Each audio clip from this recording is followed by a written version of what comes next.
लोकतंत्र के महापर्व चुनाव में हिस्सा लेने वाली देश की जनता को सर झुका के नमन करना चाहता हूं, उनको बधाई देना चाहता हूं कि आपने दुनिया के सबसे बड़े लोकतंत्र के महापर्व में हिस्सा लिया।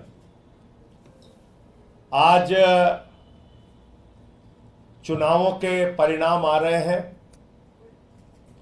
और लगभग तस्वीर साफ होती हुई दिख रही है। ये चुनाव कई प्रकार का संदेश दे रहे हैं। एक सबसे बड़ा संदेश इस चुनाव में दिया जा रहा है जनता के द्वारा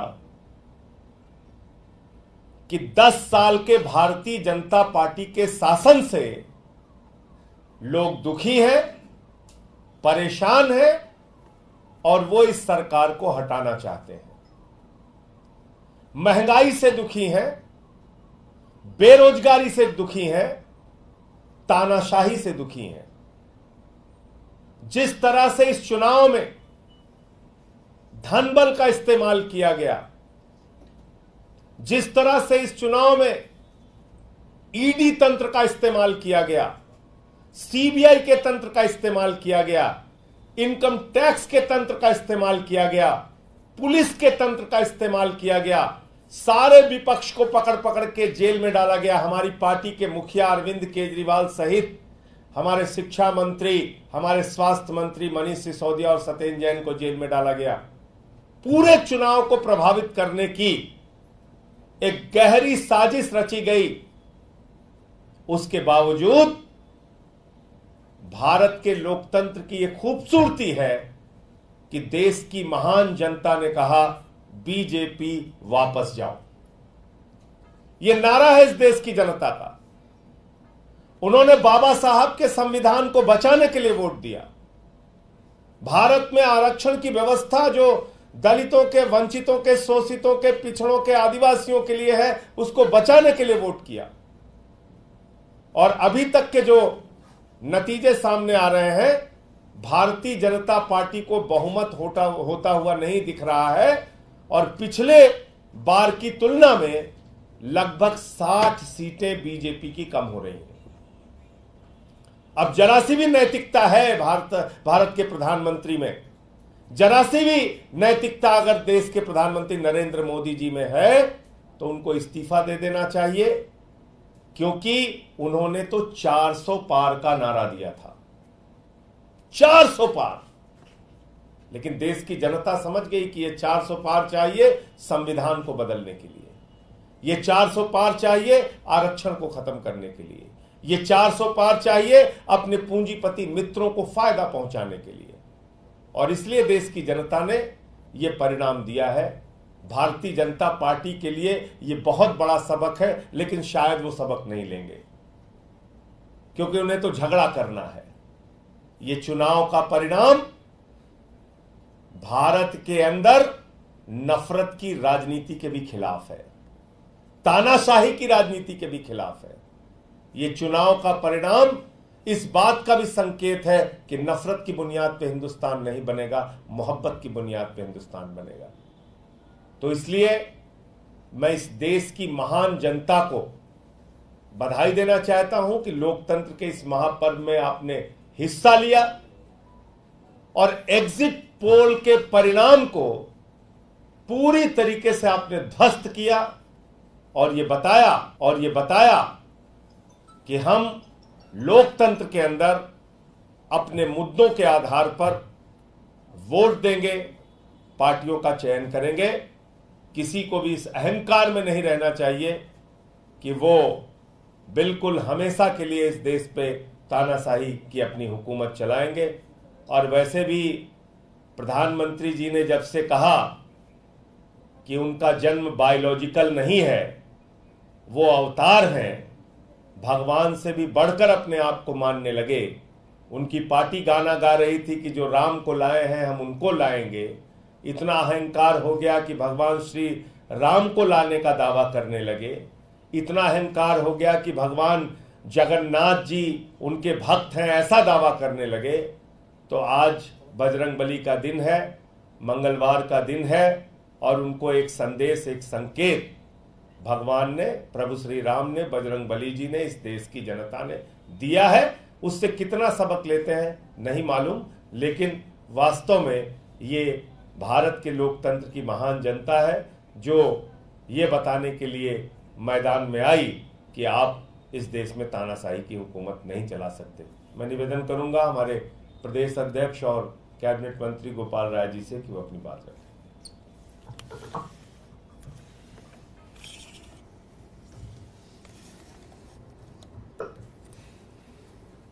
जिस समय चुनाव का 7वां चरण समाप्त हुआ और एग्जिट पोल आए, 7 चरणों के चुनाव में देश की जनता लगातार ये संदेश दे रही थी कि वो भारतीय जनता पार्टी की तानाशाही को खत्म करने के लिए, महंगाई और बेरोजगारी को खत्म करने के लिए अपना जनादेश दे रही है। लेकिन जिस तरह से जनता के संदेश को जानते समझते हुए आखिरी समय में भी भारतीय जनता पार्टी ने, देश की केंद्र की सरकार ने, प्रधानमंत्री जी ने पूरे मीडिया चैनल्स को जिस तरह से मैनेज किया गया और फर्जी एग्जिट पोल घोषित करके लोगों के साइकोलॉजिकल माइंड पर जिस तरह से दबाव बनाने की कोशिश की गई, मुझे लगता है कि यह जनादेश उसके भी खिलाफ है। आम आदमी पार्टी ने शायद इस देश के अंदर जितनी पार्टियां हैं सबसे विपरीत परिस्थिति में हमने ये चुनाव लड़ा और हमें इस बात का भरोसा है, जिस तरह से दिख रहा है कि पंजाब के अंदर से हमारे सांसदों की संख्या बढ़ने जा रही है सदन के अंदर। दिल्ली के अंदर भी जिस तरह से भारतीय जनता पार्टी ने सोचा था कि अरविंद केजरीवाल को, मनीष सिसोदिया को, सत्येंद्र जैन को गिरफ्तार करने के बाद पार्टी खत्म हो जाएगी। सभी लोग पूछते थे चुनाव कैसे लड़ोगे, प्रचार कौन करेगा। लेकिन उन विपरीत परिस्थितियों में भी आम आदमी पार्टी के सभी कार्यकर्ताओं को मैं बधाई देना चाहता हूं। उन्होंने अपनी चट्टानी एकता के साथ मिलकर के दिल्ली में कड़ी टक्कर दी भारतीय जनता पार्टी को। और हमें जिस तरह का अभी दिख रहा है कि दिल्ली के अंदर जो मार्जिन था भारतीय जनता पार्टी का, काफी बड़े पैमाने पर कम होने जा रहा है। मैं देश के लोगों से एक ही बात कहना चाहता हूं, आपने भाजपा को हराया है, लेकिन भाजपा का अभी तानाशाही प्रवृत्ति, मनोवृत्ति अभी खत्म नहीं हुई है। इसलिए इस देश को बचाने के लिए, संविधान को बचाने के लिए, लोकतंत्र को बचाने के लिए हम सबको मिलकर के इस लड़ाई को आगे लड़ना पड़ेगा। मैं देश के उन तमाम पार्टी के लोगों से भी अपील करना चाहता हूं जो इस देश के संविधान में, इस देश के लोकतंत्र में भरोसा रखते हैं। अपने अंतरात्मा की आवाज को सुनिए और इस देश के अंदर देश की जनता का जो जनादेश है उसे स्वीकार करते हुए इस तानाशाही को हटाने के लिए, संविधान को बचाने के लिए, एक लोकतांत्रिक सरकार बनाने के लिए आगे बढ़िए। मुझे भरोसा है कि जनता ने जो जनादेश दिया है देश की सभी पार्टियां सुनेगी, क्योंकि भाजपा के पास बहुमत नहीं है। भाजपा के पास बहुमत नहीं है। भाजपा के इतर जितनी पार्टियां हैं उन सबके पास बहुमत है। आज देश के अंदर अगर एनडीए गठबंधन में देखें, 2 मुख्य पार्टियां हैं। एक पार्टी है आंध्र प्रदेश से टीडीपी, चंद्रबाबू नायडू। 2019 में चंद्रबाबू नायडू वो नेता हैं जिन्होंने मोदी जी के खिलाफ पूरे देश में घूम करके लोगों को इकट्ठा किया। दूसरे एनडीए के अंदर नीतीश कुमार जी हैं जिन्होंने इस बार घूम करके देश भर में नरेंद्र मोदी जी के खिलाफ अभियान चलाया। ये दोनों नेता हैं, देश के लोग उनसे उम्मीद कर रहे हैं कि सही समय पर सही फैसला लेंगे और इस तानाशाही को खत्म करने के लिए देश की जनता की जो आवाज है उसे सुनेंगे और देश में इस तानाशाही को खत्म करके एक लोकतांत्रिक सरकार बनाएंगे। लोगों के बेरोजगारी और महंगाई की समस्या का समाधान करेंगे। यह देश जो उम्मीद कर रहा है, पूरे देश की हमें उम्मीद है कि जल्दी उसकी आकांक्षा पूरी हो। हमारे पार्टी के राष्ट्रीय सचिव पंकज गुप्ता जी।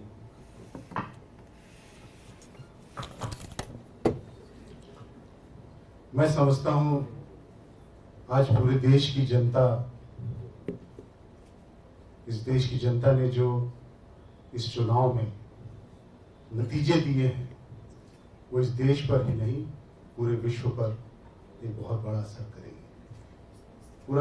पूरा विश्व देख रहा था कि हिंदुस्तान में किस तरह से जनता संविधान को बदलने की जो कोशिश हो रही थी उसका किस तरह से जवाब देता है। और मेरा विश्वास है कि लोकतंत्र में आस्था, भारत के लोकतंत्र में आस्था इन चुनावों के बाद बहुत बढ़ेगी। और जैसा अभी मैं सिर्फ इतना कहना चाहता हूं कि जैसा भी गोपाल जी ने कहा कि देश की जनता अब सभी पार्टियों से, भाजपा के अलावा जितनी भी पार्टियां हैं, उन सब से ये उम्मीद करती है कि वो देश के हित में, देश के लोकतंत्र के हित में, देश के उन गरीबों के हित में जो सरकार की तरफ इस आशा से देखते हैं कि उन्हें रोजगार मिलेगा, उन्हें जीने का सहारा मिलेगा, उन सब के हित में वो ऐसा निर्णय लेंगे जो दूर तक देश को आगे लेकर चलेगा। बहुत बहुत धन्यवाद। संजय जी, आप लोगों के पास भी बहुमत है, इंडिया ब्लॉक के पास भी आपने जो गोपाल जी ने अपील की, आपको लगता है कि सामने से खुल के उन लोगों से अपील की जानी चाहिए, क्योंकि इंडिया के पास अभी तक बहुमत। देखिए, संभवतः इंडिया गठबंधन की बैठक जल्दी होगी और उसमें आगे की रणनीति तय करेंगे। गोपाल जी ने दो महत्वपूर्ण बात की। एक नेता उसमें है चंद्रबाबू नायडू जी, जिन्होंने 19 के पहले भारतीय जनता पार्टी और मोदी सरकार के खिलाफ अलग अलग दलों को लामबंद करने में भूमिका निभाई थी। दूसरे नेता हैं उसमें नीतीश कुमार जी, जिन्होंने इंडिया गठबंधन को लामबंद करने में अपनी भूमिका निभाई थी एनडीए में जाने से पहले। तो बाकी प्रतीक्षा करते हैं।